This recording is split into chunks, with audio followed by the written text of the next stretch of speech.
వామపక్ష పార్టీలు ఈ రోజు జరుగుతున్న ఉద్యమం దేశవ్యాప్త ఉద్యమం. దేశవ్యాప్తంగా జనరల్ స్ట్రైక్, గ్రామీణ బంద్కు కార్మిక సంఘాలు, రైతు వ్యవసాయ కార్మిక సంఘాలు పిలిపించున్నాయి. అన్ని మండలాల్లో కూడా ఈరోజు ఏదో ఒక రకమైనటువంటి యాక్టివిటీ జరుగుతూ ఉంటుంది. దేశవ్యాప్తంగా కార్మిక వర్గం సమ్మె చేసి ఈ సమ్మెలో పాల్గొనాలనేసి కార్మిక సంఘాలు పిలిపించాయి. ఎందుకు అనేటువంటిది మనం ఆలోచించాలా.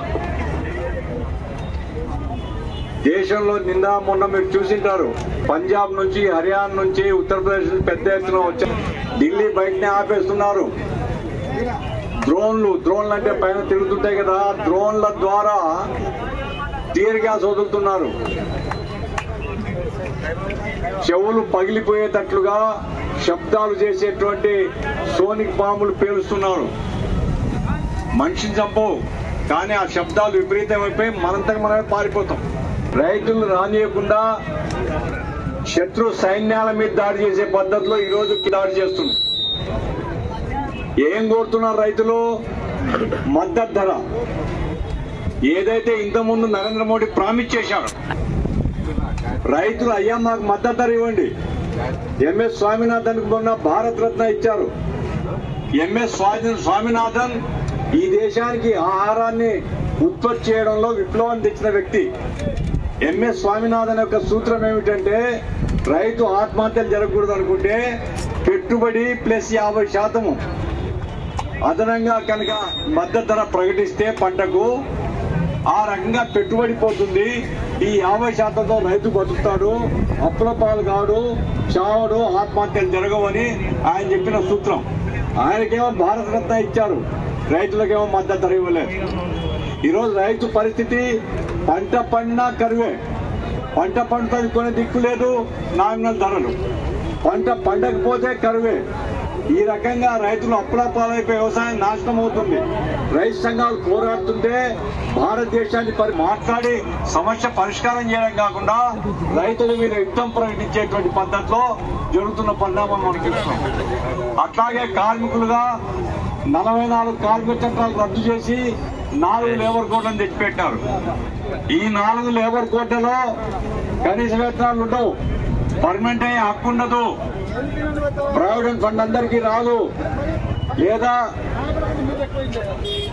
లేదా ఇతరత్ర ఎలాంటి సమస్యను కూడా సమ్మె చేస్తే కార్మిక శాఖ పట్టించుకోదు. ఈ రకంగా కార్మికులను వెట్టి చాకిరీకి గురి చేసి కార్పొరేట్ల లాభాల కోసం పనిచేస్తున్నటువంటి కేంద్ర ప్రభుత్వం చూస్తున్నాం మనం.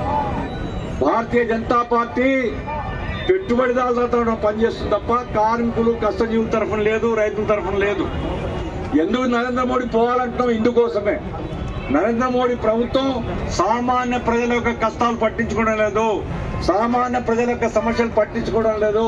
రైతులు ఆత్మహత్యలు పాలవుతున్నారు, కార్మికులు వెట్టి చాకిరీకి కోరుతున్నారు, ఉద్యోగులకు పర్మనెంట్ హక్కు లేదు, కాంట్రాక్ట్ అవుట్ సోర్సింగ్ విధానం పెరుగుతున్నది, ప్రావిడెంట్ ఫండ్ లేదు, బోనస్ హక్కుగా లేదు. ఆ రకంగా దేశంలో ప్రజలందరినీ పీల్చి పిప్పి చేసే జలగలు ఎవరైతే ఉన్నారో, అదానీలు, అంబానీలు, ఇట్లాంటి పెట్టుబడిదారులు, వాళ్ళ తరఫున నరేంద్ర మోడీ పరిపాలన చేస్తున్నాడు. కాబట్టి ప్రజలందరి తరఫున నరేంద్ర మోడీ గో బ్యాక్, నరేంద్ర మోడీ దీపో అని చెప్తున్నాం మనం.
ఐక్యత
కమిటీ కార్యదర్శి Vijay, new city committee Saibaba వీళ్ళ అధ్యక్షత వహిస్తుంది. దయచేసి అంతా కూడా పక్క పక్కన ఉన్నటువంటి కామెంట్స్ అంతా కూడా ఈ కార్యక్రమంలో పాల్గొనాలి. కామెంట్స్ అధ్యక్షులు గారు వెంకటేష్ గారు ఎక్కడున్నారు?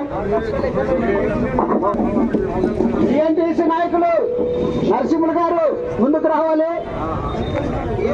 అట్లాగే బిఎస్ఎన్ఎల్ రావాలి. ఎస్ఎస్సీఐ నాయకులు నాగన్న గారు ఉన్నారు. ఇతర విద్యార్థి సంఘాలు కూడా వచ్చాయి. ఏఎస్ఎఫ్, ఎస్ఎఫ్ఐ అటువంటి వాళ్ళు కూడా మాట్లాడతారు చివరిలో. కాబట్టి మన వెంకటేష్ గారు, విజయ్ గారు, సాయిబాబా వీళ్ళు అధ్యక్షత వహించి సభను నిర్వహించాల్సిందే కోరుతున్నాం. గ్రామీణ భారత్ బంద్ను విజయవంతం చేయాలని చెప్పేసి సంఘాలన్నీ కూడా నరేంద్ర మోడీ వ్యతిరేక విధానం ఎంఏ గఫూర్ గారు, అదేవిధంగా రైతు సంఘం రాష్ట్ర నాయకులు, సంక్షేమ సంఘం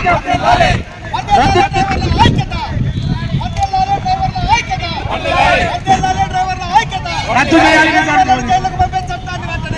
డ్రైవర్లను జైలుకు పంపే చట్టాన్ని వెంటనే డ్రైవర్లను జైలుకు పంపే చట్టాన్ని వెంటనే డ్రైవర్లను జైలుకు పంపే చట్టాన్ని వెంటనే 10 లక్షల జరిమానా విధించేటువంటి చట్టాన్ని వెంటనే 10 లక్షల జరిమానాలు విధించేటువంటి చట్టాన్ని వెంటనే 10 ఏళ్లు జైలుకు పంపేటువంటి చట్టాన్ని వెంటనే 10 ఏళ్లను జైలుకు పంపేటువంటి చట్టాన్ని వెంటనే వర్ధిల్లాలి డ్రైవర్ల ఐక్యత వర్ధిల్లాలి డ్రైవర్ల ఐక్యత వర్ధిల్లాలి డ్రైవర్ల ఐక్యత వెంటనే రద్దు చేయాలనుకున్నారు జీవోని వెంటనే రద్దు చేయాలనుకున్నారు జీవోని వెంటనే రద్దు చేయాలనుకున్నారు జీవో చట్టాన్ని వెంటనే రద్దు చేయాలనుకున్నారు జీవో చట్టాన్ని వెంటనే డ్రైవర్లను 10 ఏళ్ల జైలు పంపించే చట్టాన్ని వెంటనే రద్దు చేయాలనుకున్నారు జీవో చట్టాన్ని వెంటనే వర్ధిల్లాలి పట్టణ పౌర సంక్షేమ సంఘం వర్ధిల్లాలి డ్రైవర్ ఐక్యత వర్ధిల్లాలి డ్రైవర్ ఐక్యత వర్ధిల్లాలి డ్రైవర్ ఐక్యత వర్ధిల్లాలి డ్రైవర్ ఐక్యత రద్దు చేయాలనుకున్నారు చట్టాన్ని వెంటనే రద్దు చేయాలనుకున్నారు చట్టాన్ని వెంటనే కేంద్ర ప్రభుత్వం డ్రైవర్ల ఐక్యత రద్దు చేయాలి. కేంద్ర ప్రభుత్వం ప్రవేశపెట్టినటువంటి చట్టాన్ని రద్దు చేయాలి. తక్షణమే కేంద్ర ప్రభుత్వం ప్రవేశపెట్టినటువంటి నల్ల చట్టాన్ని. కోట్లాది మందికి ఉపాధి కల్పిస్తున్నటువంటి ప్రైవేటు రవాణా రంగం పైన అటు నరేంద్ర మోడీ ప్రభుత్వం ఇక్కడ జగన్ ప్రభుత్వము పగబట్టినట్లుగా వ్యవహరిస్తూ ఉన్నాయి. ఈరోజు 10 కోట్ల మందికి పైగా ఉపాధి కల్పిస్తున్నటువంటి రవాణా రంగాన్ని పోటీపడి ఒకరిపై ఒకరు భారాలు వేస్తూ ఉన్నారు. నరేంద్ర మోడీ ప్రభుత్వం డ్రైవర్లు చిన్న తప్పు చేస్తే 10 సంవత్సరాల వరకు జైల్లో పెట్టేటువంటి 106A చట్టం 106 రెండవ చట్టం చేశారు. అలాగే పెట్రోల్ డీజిల్ రేట్లు పెంచుతా ఉన్నారు, టోల్ గేట్ రేట్లు పెంచారు, మొత్తం ఇతర రోడ్డు ట్యాక్సులు పెంచారు, ఇన్సూరెన్స్ పెంచారు. ఈ రకంగా రవాణా రంగాన్ని దివాలా తీసి అదానీ అంబానీ చేతిలో పెట్టేందుకు పెద్ద కుట్ర చేస్తా ఉన్నారు కేంద్ర ప్రభుత్వం. కేంద్ర ప్రభుత్వానికి జగన్ మోహన్ రెడ్డి ప్రభుత్వం కూడా వంత వాడుతూ ఉంది. నేనేం తక్కువ కాదంటూ ఈయన కూడా మొత్తం రాష్ట్ర వ్యాప్తంగా సెన్సార్ కెమెరాలు పెట్టించాడు. వివిధ కూడళ్లలో దొంగతనంగా రహస్యంగా జుర్మానాలు వేస్తా ఉన్నారు. కోట్ల రూపాయల జుర్మానాలు ఎవరి దగ్గరికి పోతున్నాయంటే ప్రైవేటు వాడికి లాభం కొరకు సెన్సార్ కెమెరాలు పెట్టారు, ప్రభుత్వ ఆదాయం కొరకు సెన్సార్ కెమెరాలు పెట్టి ఆ జుర్మానాల ద్వారా రాష్ట్ర ప్రభుత్వం 100 కోట్ల రూపాయలు అప్పులు చేస్తూ ఉందని చెప్పి ప్రచారం జరుగుతూ ఉంది. అలాగే ఇంకా మరో విచిత్రం ఏమంటే 2 చక్రాల వాహనం పైన ఇంతవరకు ఎలాంటి పట్టించుకునే వాళ్ళు కాదు అధికారులు. ఈరోజు జగన్ ప్రభుత్వము ద్విచక్ర వాహనాలకు కూడా ఫిట్నెస్ సర్టిఫికెట్ తీసుకోవాలని, అట్లాగే మొత్తం ఫిట్నెస్ సర్టిఫికెట్ ఇచ్చే బాధ్యత ప్రభుత్వం కాకుండా ప్రైవేటు వాళ్ళకి ఇవ్వడానికి టెండర్లు పిలుస్తూ ఉన్నారు జగన్ ప్రభుత్వం. ఈ రకంగా ప్రజలు దోసుకోవడమే తప్ప ప్రైవేటు వాళ్ళ ఆదాయము ప్రభుత్వానికి డబ్బులు కావాలా, ఇవి తప్ప ఇతర ప్రజల సమస్యలు పట్టించుకోవడం లేదు. అందుకనే దేశవ్యాప్తంగా రవాణా కార్మికులు చేస్తున్నటువంటి సమ్మెలో భాగంగా కర్నూలులో కూడా పట్టణ పౌర సంక్షేమ సంఘం సేఫ్టీ ఓనర్స్ అసోసియేషన్ కలిసి ఈరోజు రోడ్డు దిగ్బంధనం కార్యక్రమం చేయడం జరిగింది. వెంటనే రాష్ట్ర కేంద్ర ప్రభుత్వాలు స్పందించాలని చెప్పి మేము మనవి చేస్తా ఉన్నాం.